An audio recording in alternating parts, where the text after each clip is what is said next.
C'est l'histoire de Samuel, un homme qui a la cinquantaine. On est en pleine Deuxième Guerre mondiale et il est prisonnier. Il travaille, dans un camp militaire nazi chez les Allemands. Et donc tous les jours, il doit travailler dans la cuisine, il doit faire les corvées les plus compliquées.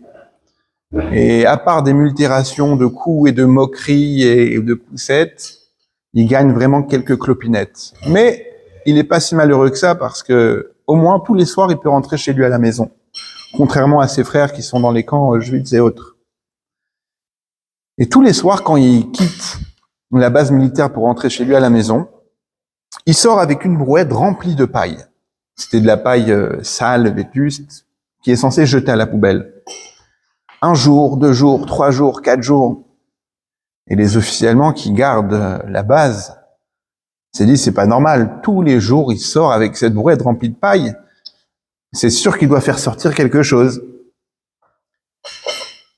Et un jour, il arrête, il commence à fouiller dans la paille, il fouille comme ça grossièrement, il trouve rien, il dit bon, il laisse passer. Le problème, c'est que plus le temps y passe, plus Samuel, qui est quelqu'un qui était plutôt abattu et maigri par la dureté de la guerre et des corvées qui l'entachaient, là, au contraire, les jours passent et il commence à prendre du poids, il commence à avoir bonne mine, et il dit c'est sûr qu'il est en train de faire évader quelque chose du camp, de la base, il doit le revendre au marché noir. Un jour, ils arrêtent, ils fouillent la brouette pleine de paille, et ils prennent paille par paille, ils en emmènent même au laboratoire, ils se disent peut-être qu'il a caché des billets à l'intérieur, ou des fils d'or, on va savoir, et qu'il doit les revendre au marché noir, mais c'est pas possible qu'avec le salaire misérable qu'il gagne, qui prend autant de poids, et c'est pas normal. Et le problème, c'est que ça donne pour eux aucun résultat. Et ils disent, c'est pas possible. Qu'est-ce qui sort? On le fouille sur lui. On le déshabille quasiment. On a vidé tout ce qu'il y avait. Tout, paille par paille, on a fouillé, il y a rien. Mais comment il fait pour faire sortir, pour voler ce qu'il y a dans la base et la vendre au marché noir? Puis ensuite, le temps passe. Et quelques mois après, les Américains débarquent. Et donc, ils arrivent à combattre cette base-là. Ils capturent tous les officiers nazis, notamment le commandant qui le suspectait à chaque fois. Et donc, il est emprisonné. Et Samuel repasse sur reva à cette base-là. Il demande au commandant américain, est-ce qu'il peut voir ce commandant nazi en question? Et il dit, pourquoi pas, il le laisse. Il arrive chez le commandant nazi. Il lui dit, vous savez, vous me suspectez, oui, que je sortais tous les jours, j'évadais des choses de la base militaire du camp pour aller les vendre. Et l'autre, agacé de mauvaise grâce, il veut absolument savoir qu'est-ce qui faisait sortir comme ça. Il voulait savoir qu'est-ce que je faisais sortir. C'était la brouette que je faisais sortir. Donc tous les jours, il sortait une autre brouette et comme ça, il était au marché noir. La paracha de la semaine, paracha de Vayera, c'est une paracha qui commence avec une histoire qui peut paraître ordinaire, mais qui est en réalité extraordinaire. Pourquoi? Déjà, on va refaire un petit peu une mise au point où est-ce qu'on se trouve au niveau de la Torah. On a commencé par le commencement, Bereshit, première paracha, au commencement Dieu créa le ciel et la terre. Puis ensuite, il y a la création de l'homme, la création de la femme. Puis ensuite, le monde se comporte mal. Dieu décide d'envoyer le déluge. À l'époque de Noach, il construit Noé, donc il construit la Teva, l'arche de Noé. Et comme ça, il arrive à échapper au Maboul, lui, avec ses enfants. Puis ensuite, à la sortie, à l'arrêt du déluge, ils sont restés au total 1 an dans la Teva, ils sortent, ils recommencent le monde à nouveau. Et 10 générations après, naît Abraham qui est né à Haran, qui est né dans une famille idolâtre, et à qui Dieu va se dévoiler à l'âge de 75 ans, car Abraham, par ses propres moyens, a découvert Dieu.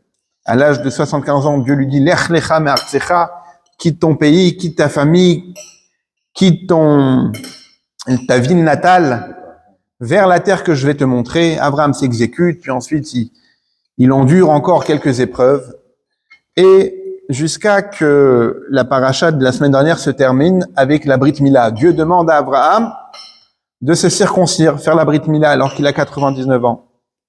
Il s'exécute, il l'a fait, et notre paracha commence, Vayera elav Hashem belone mamre, c'est le 3e jour de sa Brit Mila, Et c'est le jour le plus dur, médicalement parlant. Le 3e jour, c'est le jour où on souffre le plus.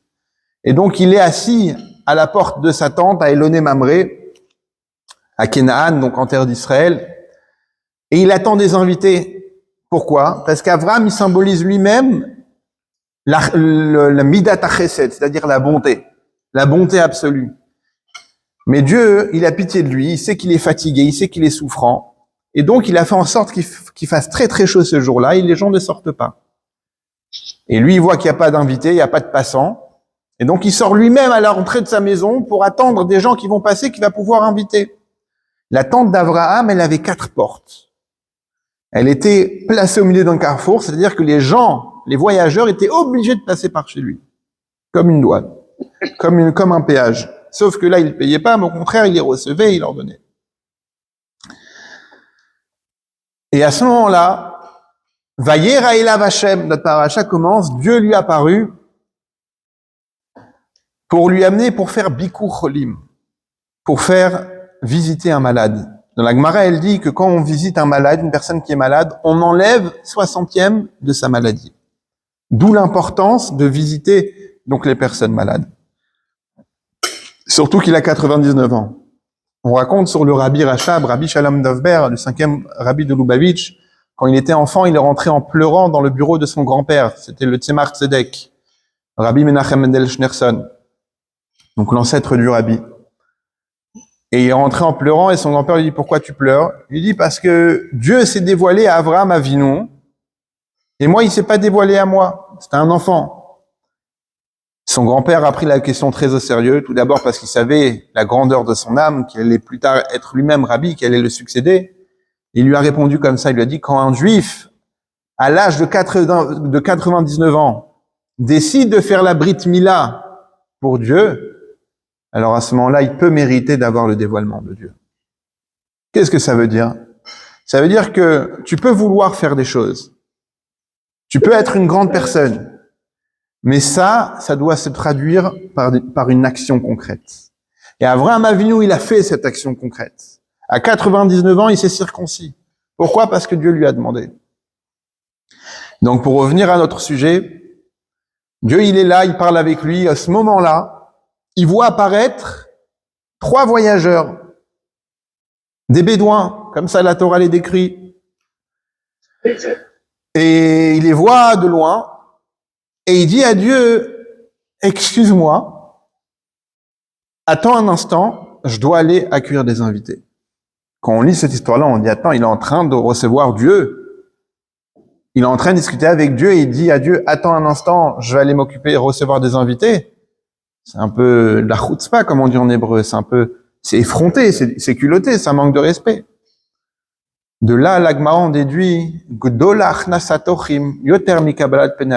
là, on apprend que recevoir des invités à la maison ou ailleurs, c'est plus important que recevoir la Shekhinah, la résidence divine à la maison. Il y avait un jour un juif qui avait demandé à son rabbi, il disait, regardez rabbi, moi j'ai envie de faire la mitzvah d'Achnasatochim, j'ai envie d'avoir des invités à la maison, mais ma femme elle a du mal. Elle a du mal à recevoir à la maison. Et à cause de ça, ça crée des problèmes de shalom bayit, de la paix à la maison. Ça crée des disputes. Qu'est-ce que je dois faire?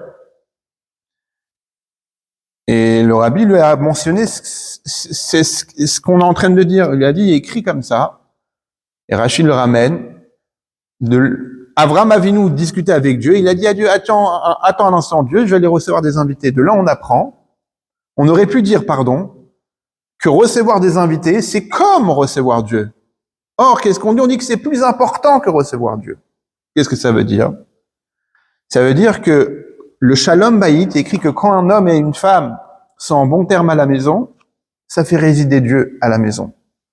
Et quand ils sont fâchés, c'est le contraire. Or, pourquoi la Gemara nous dit que recevoir des invités, c'est plus important que tout ça? Pour nous dire justement, même si ça peut entraîner des disputes, c'est pour ça qu'on te dit qu'avoir des invités, c'est plus important que recevoir la divinité. Et c'est marrant parce que paradoxalement, dans cette paracha-là, on voit aussi l'histoire de Lot. C'est quoi l'histoire de Lot, la femme de Lot? Donc je fais une skira, c'est-à-dire je résume globalement la paracha. Puis ensuite, il y a donc ces 3 invités-là. qu'en réalité, c'était 3 anges. Un ange peut accomplir une seule mission à la fois. Donc, il y avait le malach Raphaël qui était venu pour guérir Avraham Avinu de la Brit Mila, des cicatrices. Le deuxième ange, Michaël, il était venu pour annoncer la naissance de Yitzhak à Sarah. Et le troisième ange, Gabriel, il était venu pour détruire Sodome et Amora. On appelle Sodome et Gomorrhe.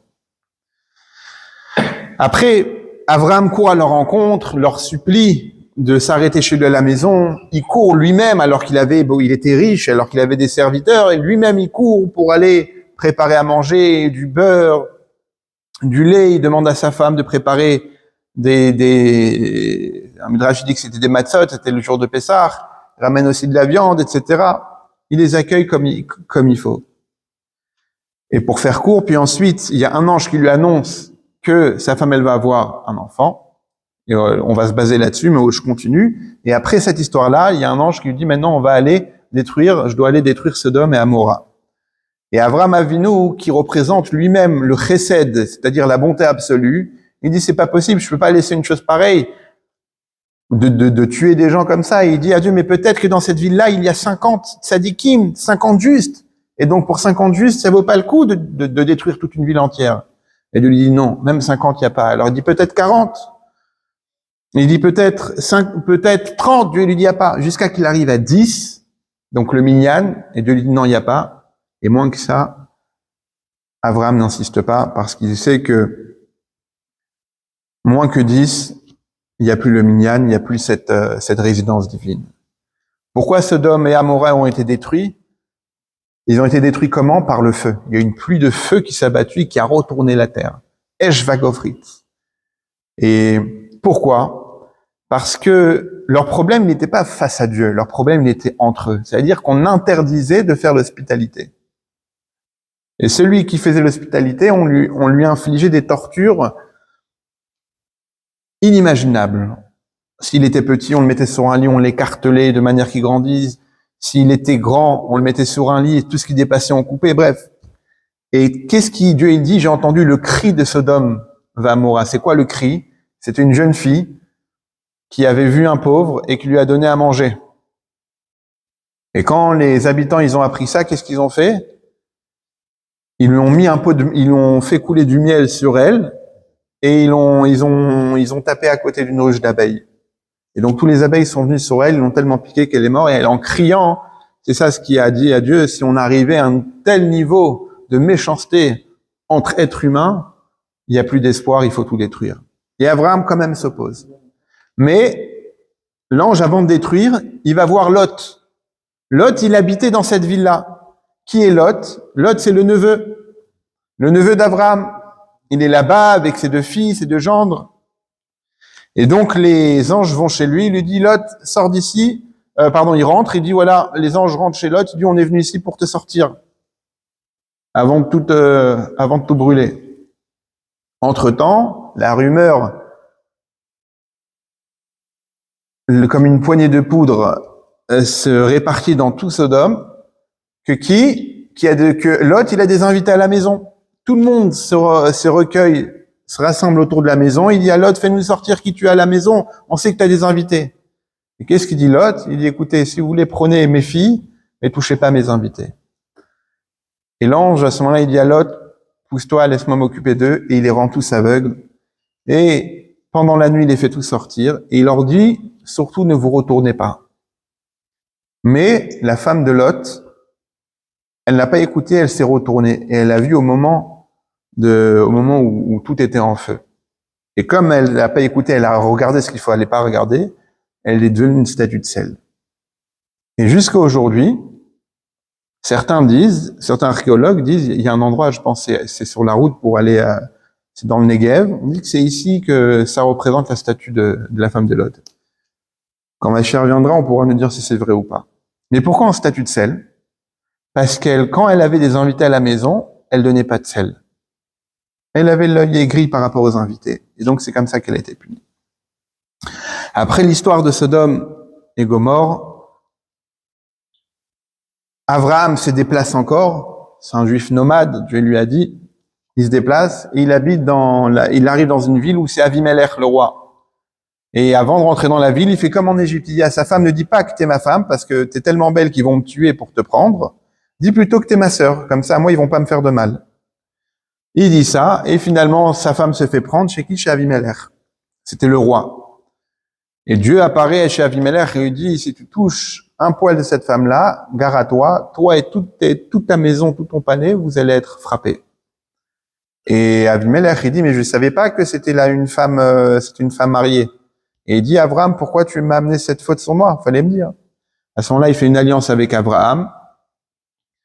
Et il y a une histoire entre les bergers, les serviteurs d'Abraham et d'Avimelech. Ils font une alliance, les deux, ils creusent des puits, et ça devient leur alliance.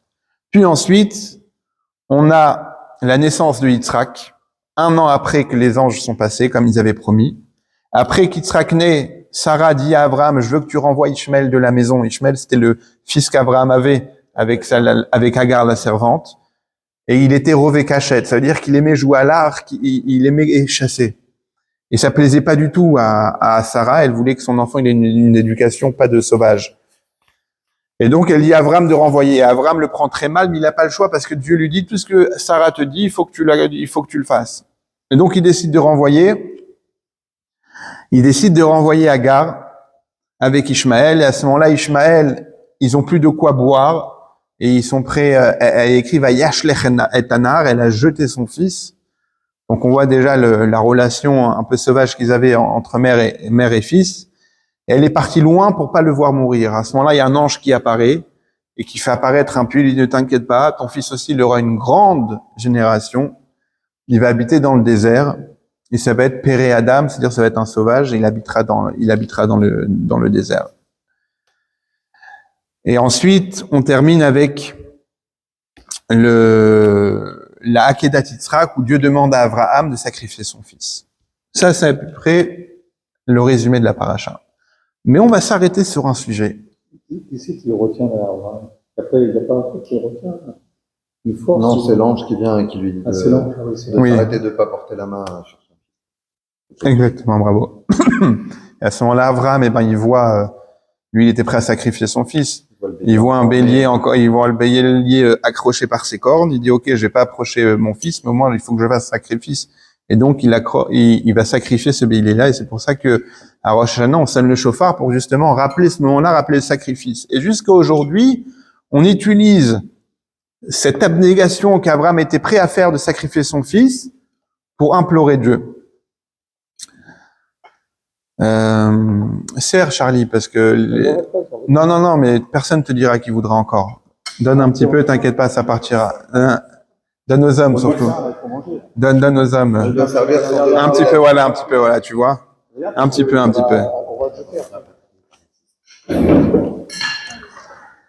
Mais aujourd'hui, aujourd'hui, les hommes, ils ont besoin de force, il faut bien manger. Mais aujourd'hui, messieurs, dames, on va s'arrêter sur un petit point qui est, comme je disais, pas ordinaire, mais qui est en réalité extraordinaire. On a dit qu'un des 3 anges qui est venu apparaître chez Abraham Avinu, il arrive et il dit à Abraham, il dit, sache que dans 1 an, ka'et chaya ul saraben, dans 1 an pile, tu vas avoir, Sarah va avoir un garçon. À ce moment-là, Sarah, elle entend ça. Va titzrak Sarah bekirba. Sarah se met à rire. Elle commence à rire. Pourquoi elle rigole? Parce qu'elle se dit, comment une femme à mon âge, elle a 90 ans, elle dit comment une femme à mon âge peut encore avoir des enfants? Et qu'est-ce qui se passe? Hachem apparaît à ce moment-là, va yomer Hachem el Avraham. Hachem dit à Abraham, lama zé tzachak Sarah, elle est morte. Pourquoi Sarah, elle rigole? En disant, aha fumna meled vanizakanti. Est-ce que je vais pouvoir enfanter alors que je suis âgé? Et Dieu continue en disant à Abraham, aïpale ma Hachem davar. Est-ce que Dieu ne peut pas faire des miracles? Est-ce qu'il y a une chose dans ce monde-là que Dieu ne peut pas faire? La moed ashuvelecha, au même moment, dans ce moment-là, je reviendrai vers toi, ka'et chaya ul saraben, À ce moment-là, pile dans 1 an, Sarah aura un garçon. Va techachesh Sarah les morts, et Sarah nie en disant, le tzachakti, j'ai pari, c'est pas vrai. Qui a réa, car je crains, va yomer. Et Abraham lui dit, lo ki tzachakt, oui, tu as ri. Et comme ça s'arrête. Quel rapport ici avec le rire? Vous savez, on dit tous que, le Baal Shem Tov dit tout ce qu'un juif y voit dans le monde, il doit prendre de ça un exemple pour la vie. Tout ce qu'il voit, n'importe quoi, pas seulement dans la Torah, mais de tout ce qui se passe dans la rue, de tout ce qu'on voit. Aujourd'hui, c'est vrai qu'on dit, il y a ce cliché-là sur les juifs et l'humour. On dit que c'est les juifs qui ont inventé l'autodérision. D'où ça vient ça? Alors, c'est vrai qu'on rigole beaucoup entre nous sur nous-mêmes, mais parfois, est-ce que ça serait pas un syndrome que de l'extérieur, on peut rire sur nous? Par exemple, souvent, pendant la fête de Sukkot, on est tous avec le loulav, en train de bouger de tous les côtés, ouais. Et on a tous la même réaction. On se dit, tu imagines si un non-juif nous voit à ce moment-là en train, il va nous prendre pour un fou. Donc, là, même Charlie, il arrête pas de le dire. Il n'y a pas ça, il y a les akafotes, tourner autour. Bref, toutes sortes, les caparottes, faire tourner la poule, faire tourner le coq, les matzot, manger du pain azim. Il y a plein de choses. Je dis, mais en réalité, oui, c'est plutôt marrant comme religion. Mais concrètement, on voit qu'il y a ce lien-là entre le rire et le peuple juif. Et où est-ce qu'on voit ça? On le voit ici, dans les premiers psukim de notre paracha. Sarah rit quand on lui annonce qu'elle va avoir un enfant. Et on a plusieurs petites questions qui apparaissent. Première chose. Pourquoi Sarah rit? Elle y croit pas. Sarah, c'est une tzadékette. C'est la première matriarche, la femme d'Abraham Avinu. Pourquoi elle rit? Elle doute de la promesse de Dieu qu'elle peut avoir un enfant. On parle ici d'une tzadékette. Surtout, c'est la femme d'Abraham. Sarah est chez Abraham. Elle sait tout ce que son mari il a sacrifié pour Dieu. Donc, normalement, elle n'aurait pas dû rire quand quand un ange lui annonce qu'elle va avoir un enfant. Elle aurait dû y croire. La deuxième question.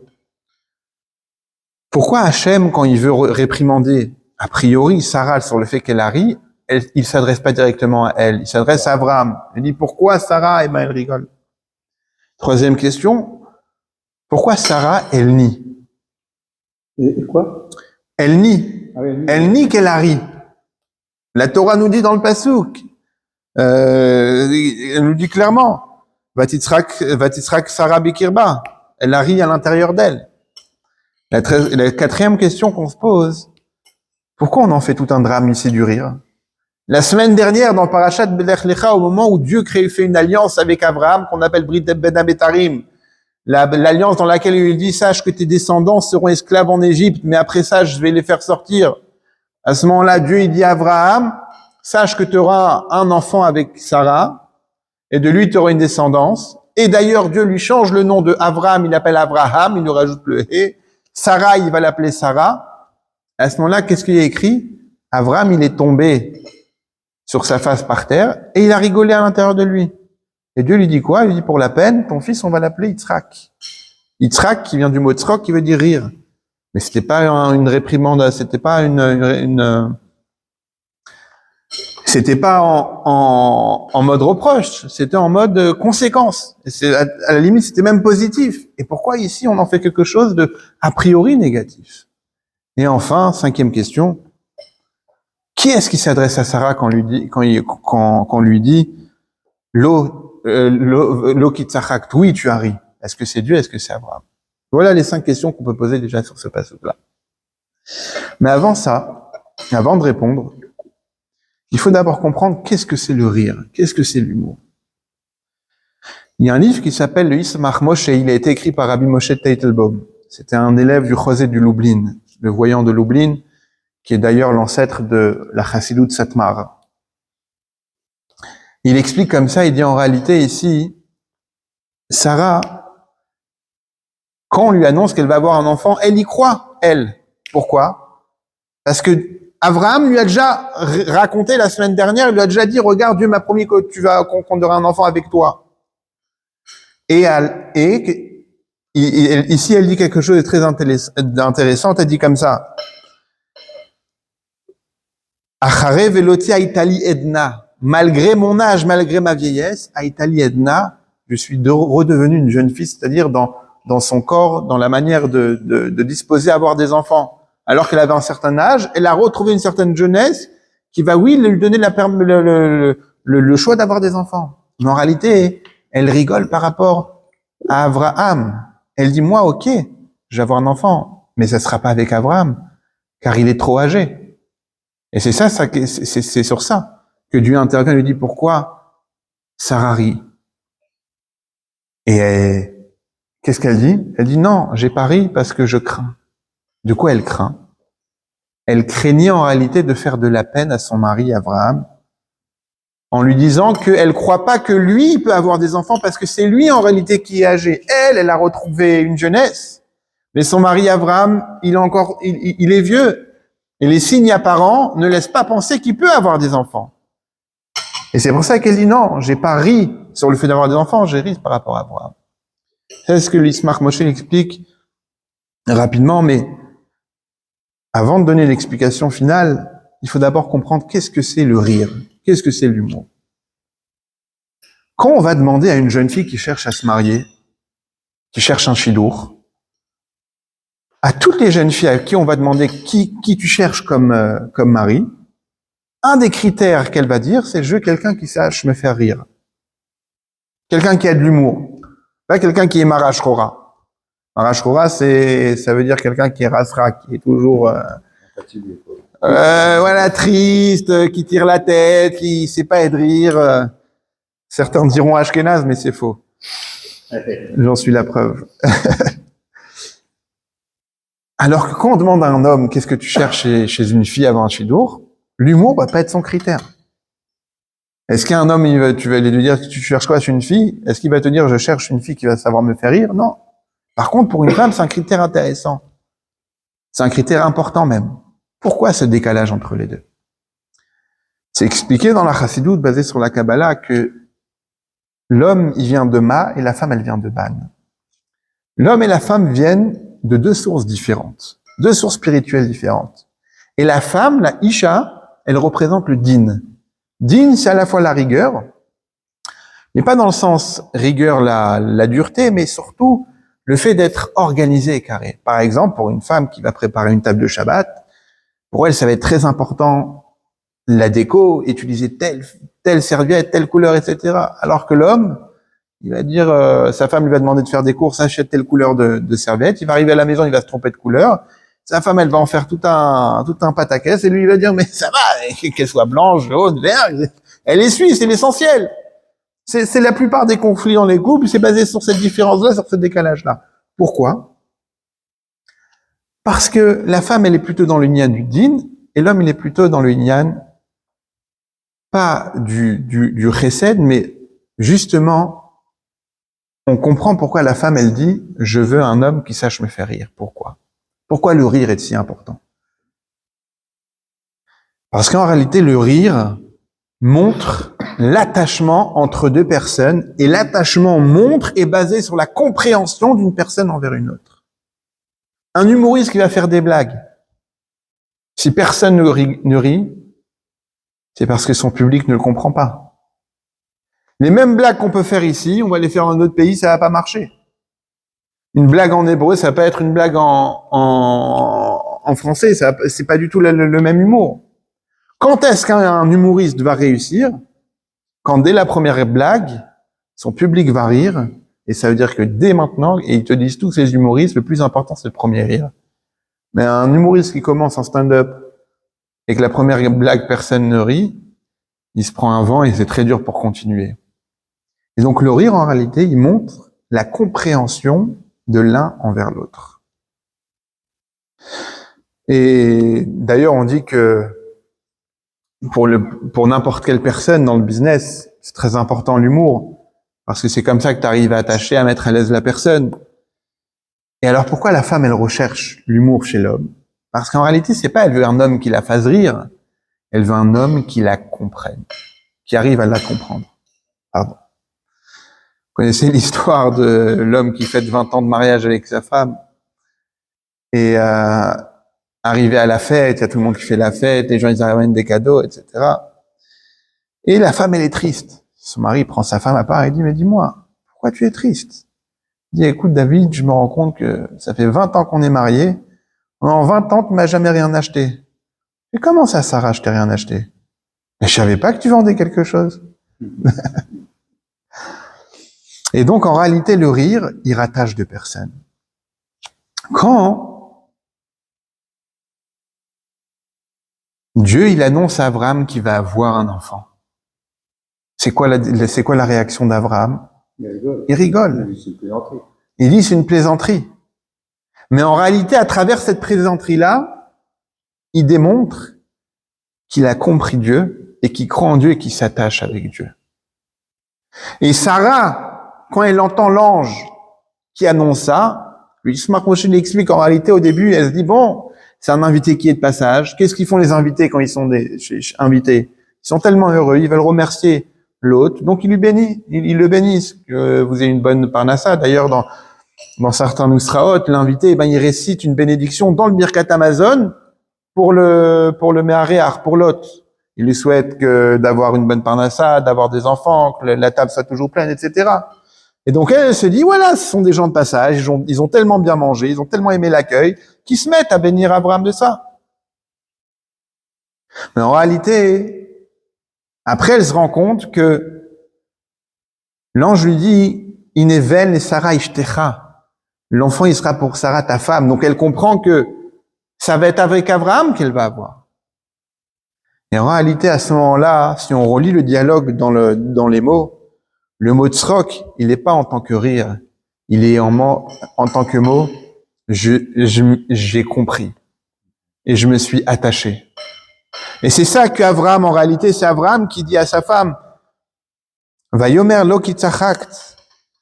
Dieu dit à Abraham, pourquoi ta femme elle rit? Et Abraham se tourne vers sa femme et dit, c'est vrai que tu as ri à cette annonce-là? Et Sarah lui dit, non, j'ai pas ri. Et c'est lui, car je crains. Et Abraham lui répond, oui, tu as ri. Et si on traduit ça dans le dialogue interposé, Abraham lui dit, pourquoi tu as ri? Et elle dit, j'ai ri parce que je pensais pas que ça allait être avec toi. Je pensais pas que ça peut être avec toi. Et qu'est-ce que Abraham lui répond? Il lui répond, Vayomer. Il lui dit, lo, non, ki tzachak, car tu as ri. C'est quoi cette réponse-là? Cette réponse veut dire, ki tzachak, tu as ri, c'est-à-dire que tu t'es élevé de niveau. Aujourd'hui, on n'est plus les mêmes Abraham et Sarah qu'on était pendant ces 90 dernières années. Aujourd'hui, on est un couple d'Abraham et Sarah, mais qui est à un autre niveau. On a un niveau où on peut, oui, accepter le miracle. Et le miracle, il va, oui, se réaliser. C'est ça l'union du tzrok, c'est ça l'union du rire. Et puisque cette histoire, elle est racontée dans la Torah, c'est pas pour nous raconter une belle histoire de rire. Chaque mot dans la Torah, il est en enseignement. Ici, on parle de quoi? On parle d'un couple. Qui est un autre couple? Le peuple juif avec Dieu. Le peuple juif, il est appelé la Kala Keria, Knesset Israël. Et Dieu, c'est le Khatan. Et parfois, le comportement qu'on nous demande d'avoir à travers les fêtes qu'on a citées tout à l'heure, qu'il faut secouer ci comme ça, qu'il faut secouer les tzitzit, que quand on fait Birkat Alvana, à la fin, on secoue les tzitzit, quand on va tachlir, il y en a qui vident les poches, qu'on jette les poches, quand on fait l'Avdallah, on met ici, on met dans les poches. Tous ces signes-là, en réalité, c'est des choses qui peuvent faire rire. Mais le rire, d'un certain point de vue, et de son point de vue caché et essentiel, le rire montre sur une certaine grandeur et un attachement, et que c'est tellement attaché, c'est tellement profond, que ça s'exprime à travers le rire. Quand deux hommes qui viennent se croiser, quelques minutes après, ils sont en train de rire, il y a une connexion. Qu'est-ce qu'on dit dans Shira Ma'alot? Shira Ma'alot avant le Birkat Amazon, on parle de Mashiach, on dit « Azimale sechok pinu ». Alors nos bouches vont se remplir de rire. Ça veut dire quoi? C'est-à-dire qu'on va arriver le dévoilement de Dieu, il sera de manière forte et visible qu'il n'y aura que du rire. Il y aura ce jaillissement d'attachement qui se fait à travers le rire. Et ce rire-là de Tzrok, qui est-ce qui va porter ce nom-là? Yitzhak. C'est-à-dire qu'on n'en fait pas on peut lire ça en disant, mais Dieu lui reproche de rire. Et pourtant, qu'est-ce que Dieu lui dit? Tu appelleras ton fils Yitzhak. En réalité, quand on lit ça de cette manière-là, ça veut dire que c'est pas une situation péjorative, mais au contraire, positif. Et c'est tellement positif que le fils va s'appeler Yitzhak. Qui veut dire quoi, Yitzhak? Il a ri. Yitzhak et il rira. Parce que Yitzhak même, il démontre le miracle que quand Dieu il décide que même un couple âgé peut avoir des enfants, c'est Dieu qui décide. C'est Dieu qui décide de tout ce qui se passe dans le monde. Et Yitzhak, il démontre ça. Et c'est pour ça que lui-même, il va porter ce nom-là. Et dans son comportement, bien qu'il va être différent d'Abraham. Parce qu'Abraham, c'est le chesed, Yitzhak, c'est la gvoura, et Yaakov, c'est tiferet. Chesed, c'est la bonté, gvoura, c'est la rigueur, tiferet. C'est l'équilibre entre les deux. Yitzhak, il va porter ce nom-là. Dafka, précisément celui qui représente la gvoura, la rigueur, on l'appelle Yitzhak, le rire. Parce que la rigueur, on en a besoin. La vie, elle doit être rigoureuse. On a un temps pour prier. On sait tous que les tefilines, il faut les mettre le matin jusqu'à une certaine heure. Il y a des horaires pour shacharit, mincha et arvit, les 3 prières de la journée. Il y a un moment à quel moment on allume les bougies Tranouka. Il y a une quantité à manger de la matzah. Le hétrog, il doit être comme ci, il doit être comme ça. C'est-à-dire qu'en réalité, la rigueur, c'est elle qui va exprimer le Yitzhak, le rire, et le rire va exprimer l'attachement. Et à travers les mitzvot, dans la rigueur, c'est comme ça qu'on s'attache avec Dieu. Et pas se dire, ouais, mais ça change quoi que je fais le kidouche sur du vin, sur du coca ou autre. Non. L'attachement, il va se faire à travers à travers le fait d'être rigoureux dans les mitzvot. Et c'est ça qu'on demande par rapport à notre situation, à aujourd'hui, à ce qu'on vit aujourd'hui, c'est que on le voit qu'une personne, même s'il est très loin de Torah ou mitzvot, de la pratique du judaïsme, mais quand il va prendre sur lui de faire une mitzvot, il va la faire bien. Il va la faire de manière rigoureuse. Quand il va prendre sur lui de mettre les tefilines, il va pas mettre les tefilines n'importe comment, non. Il va vouloir mettre les tefilines comme il faut. Il y a à tel point qu'il y a des gens qui disent, je veux pas mettre les tefilines parce que je sais pas comment les mettre. Oui, mais de toutes les manières, tu fais un oui. Mais le juif, il est justement attaché à ce inyan-là. Pour s'attacher, il faut que la chose soit de manière rigoureuse, elle soit bien faite. Et là, on voit l'expression de ce tzrok, de ce rire qu'il y a eu entre Abraham et Yitzhak. Que c'est précisément ce rire-là qui va exprimer cet attachement. Et que Dieu fasse que très prochainement, on verra ce Télim s'accomplir, que Azmal et Srok Pinu, que nos bouches sera remplies uniquement de rire, le rire matériel et le rire spirituel. Bekarov Yamenu. Amen.